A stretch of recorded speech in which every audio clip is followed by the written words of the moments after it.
Hello friends, and welcome of you of video number 3 of our new course implementing the Spring Security in a Spring Boot web application. In this video we will talk about one important subject, which is what if we want to know the user details who's currently interacting with the web application. This is the subject of this video. Now you remember when we at the beginning when we said that we will implement two interfaces along with the 3 ways of Spring Security. Now these two interfaces are responsible for getting to us the user details that is currently using the web application. The steps to get this user details are, we will talk right now here, and then we will implement it on the web application, in the code of the web application. But first of all, let's get some information about some basic classes and interfaces that we will use here, so we can understand later on when we implement the code in the web application. What I will talk in here is all mentioned in these links.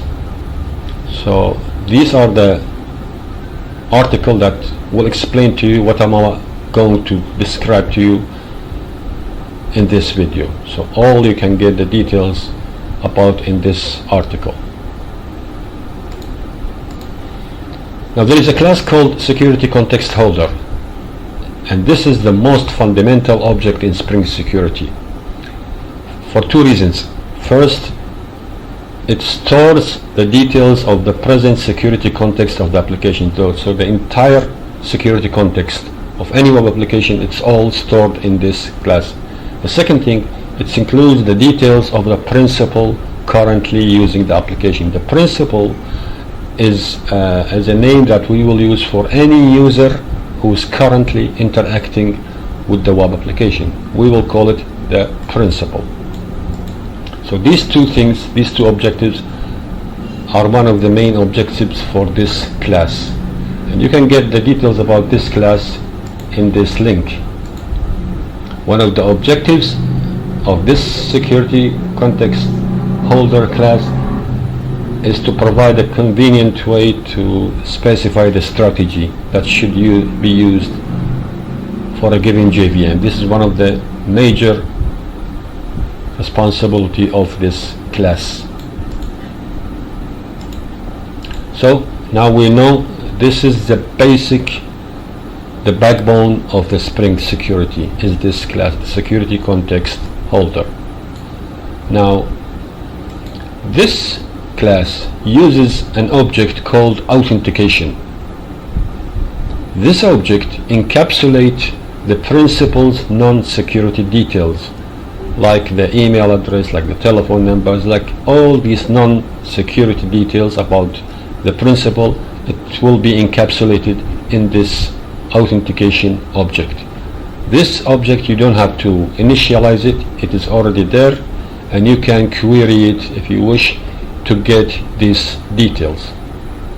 So this object encapsulates the details, the non-security details, and you can query it to get the details of this principal user. Now when we query the authentication object, we will get the principal details, which is also an object. So the principal is also will be as an object. Now this principal object, we can cast it to a user details interface. So the principal object, we can cast it to a user details. Why we do that? Now if you see here the user details interface, this is the user details interface. You can get the details about it. There are few default methods, mostly getters. These are the get password, the get username. Now these methods, these default methods, will give us the details of that principal. So let's see in here. When we implement the user details in any class, we will implement those default methods: get password, get username, discount non-expired. As you can see in here, these are the default methods that is available with this interface, and we can from them extract the details of that principal object, the principal user. But are we limited only to these methods? Can we get another details? Of course. And the way to do that, if you remember, when we created the web application, this web application, we created a web page. In that web page there is a registration form, and in that registration form there were other details other than the password and the username. There were fields such as the first name, the last name, the recovery database, any fields that we have used in that form, this registration form.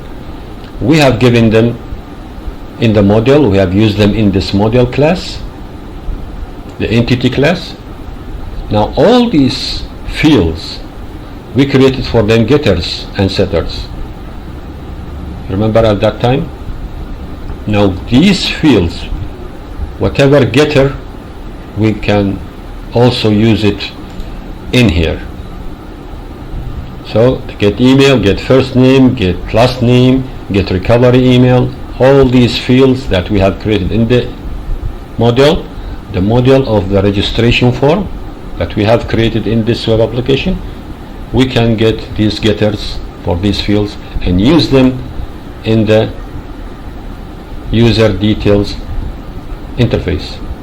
So it is not only limited when we implement the user details interface, it's not limited to only the default implementations which is mentioned in here. No, we can use our own fields, getters also, and get the details about the principal user. Now having said that, let's get back to this.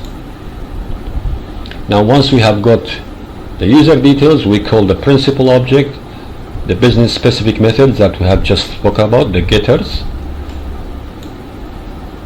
the main default methods of the user details, as well as the getters of the fields that we have created for this web application. Now once you have got these details, now comes to another step: how we can retrieve these details. By default,